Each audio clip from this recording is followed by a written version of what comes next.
Russia is a hot topic in the news these days. With its illegal invasion of Ukraine and increasing isolation, Russians aren't exactly welcome in many European countries. But while Russia might be relatively contained in the east, it weirdly owns a former part of Germany on the Baltic Sea. Here's why Russia owns this small piece of land next to Poland called Kaliningrad. Hello and welcome to Geography by Geoff. Now, if you have all seen the news lately, you've probably seen a lot of maps of Russia. And most of those maps include a small area disconnected from mainland Russia on the border of Poland and Lithuania. As it turns out, there's kind of a fascinating story about why Russia owns this territory and what it means for Europe and NATO at large. But before we get to the episode, be sure to check out my podcast, Geography is Everything. This week, we're covering the geography of the English language and how it spread around the world. You can listen right here on YouTube, Substack where there's exclusive content, or whatever app you use to listen to podcasts.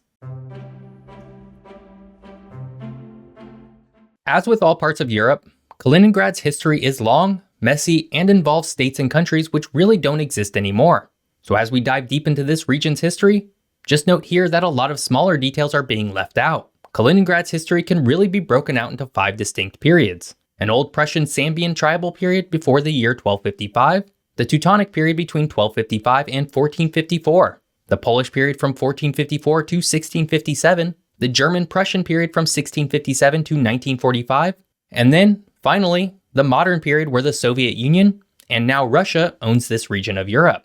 As you can imagine, getting from there to here has been quite messy. So let's go ahead and jump to the Teutonic period, where really the modern Kaliningrad we know today got its founding as a fortress and region called Königsberg. Prussia, despite its name, had no considerable link to the modern-day state of Russia, who owns the territory today. That said, Prussia was a state that formed out of various Germanic fiefdoms in the early 1200s and existed in one form or another for many centuries. By 1255, the Teutonic Order, an early Catholic military institution, was able to conquer and take the area we know today from the Prussian Sambian tribe, where it was then renamed Königsberg and established as a fortress. The Teutonic Order, which established the fortress, used it as a base in which they could further invade and raid the Samland areas just to the north of modern-day Kaliningrad. By the middle of the 1400s, however, the Teutonic Order waned in its power. An anti-Teuton, pro-Prussian confederation rebelled against the order and asked the Polish king Casimir IV to incorporate this region into his kingdom. The king agreed,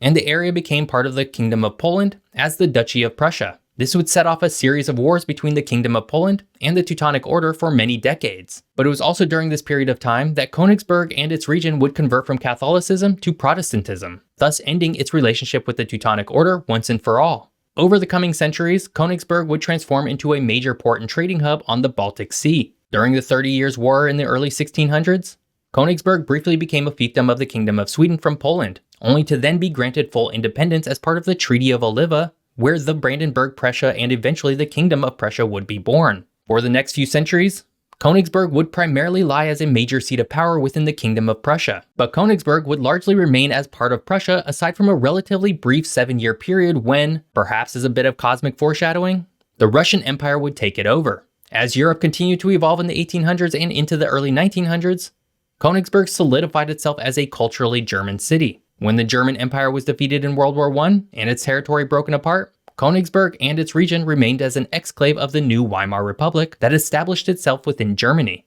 But Europe, fresh out of its largest and most destructive war ever, was barreling towards an even bigger war that would see the continent become divided in half, and Königsberg would, once again, change hands. Kaliningrad's history is incredibly complex.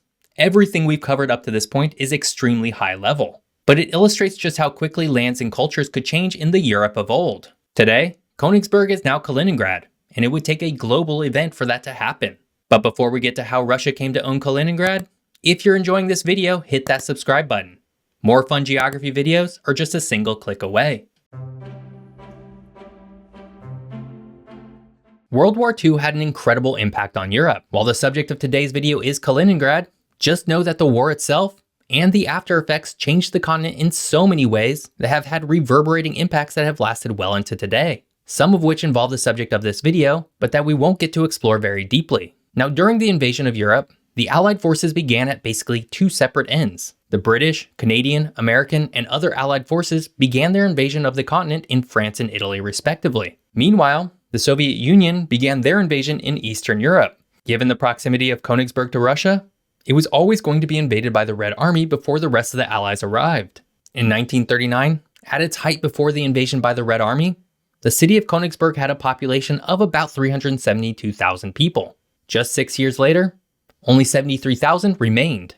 But while the Soviet Union invaded and held Königsberg, it wasn't until after the war during the Potsdam Conference that it became officially part of Russia. You see, the Potsdam Conference was an event that took place after the Allies won to decide how the continent could avoid repeating the same mistakes after World War II. And during the Potsdam Conference, the Soviet Union, United Kingdom, and United States made all kinds of decisions about Europe that largely excluded most Eastern Europeans from the decision-making. Given that the continent and the Allies had been at war for a long time, there was very little desire to get into another conflict with each other. As such, much of Eastern Europe was ceded in various ways to the Soviet Union. This was largely considered to be a betrayal by those who lived in Eastern Europe, such as the Polish, Czech, and Slovakians.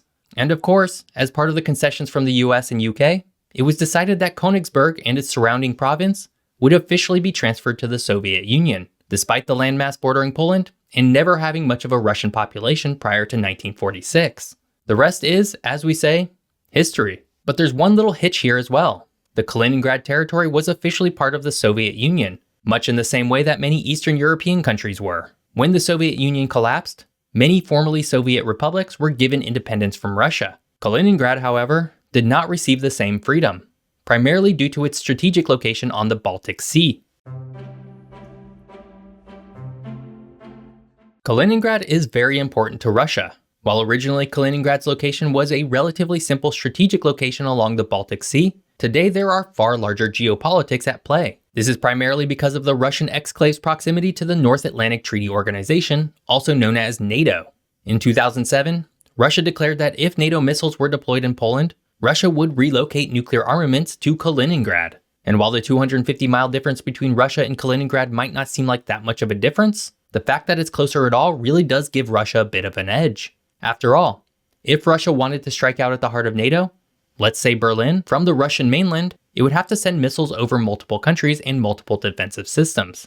With Kaliningrad, there are far fewer defenses to stop any such attack. In 2009, these plans were suspended, but it does prove the strategic location of Kaliningrad. Today, Kaliningrad Oblast is very much a Russian state, if we go by the people who live there. As of 2010, Russians made up 87.4% of the population. Germans and Polish made up less than 1%, and it's for this reason that any formal return of Königsberg is probably not on the table. There's simply not enough German or Polish people left in the area for there to be any sort of physical claim. Germany also signed away all rights and claims it had to the region in 1990 with the Treaty on the Final Settlement with respect to Germany. That said, while there's basically no possibility of a return to Germany or Poland, in recent years, residents of Kaliningrad have become more interested in the city's historic roots and German culture. While the city is officially named Kaliningrad, according to reports, many residents now take to calling the city König after its historic name. There have also been open questions from local politicians about whether the city should be renamed back to Königsberg, much in the same way that Leningrad was renamed to St. Petersburg after the Soviet Union dissolved. Unfortunately for the locals, in 2022, the federal government of Russia put a stop to these conversations as the country continued its slide back to Soviet-era doctrine. Still, it seems like the locals may be open to a return to Königsberg if they had the choice. Kaliningrad is not likely to ever be a German or Polish city, but that doesn't mean it will always be Russian either. If we know anything about Europe, it's that its country's borders tend to change every century or so. So while Kaliningrad is wholly owned by Russia today, maybe it will find itself as the fourth independent Baltic country in the future. I hope you enjoyed learning about why Russia owns Kaliningrad, a former part of Germany and Poland.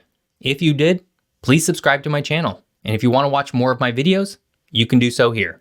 Thanks for watching. See you next time.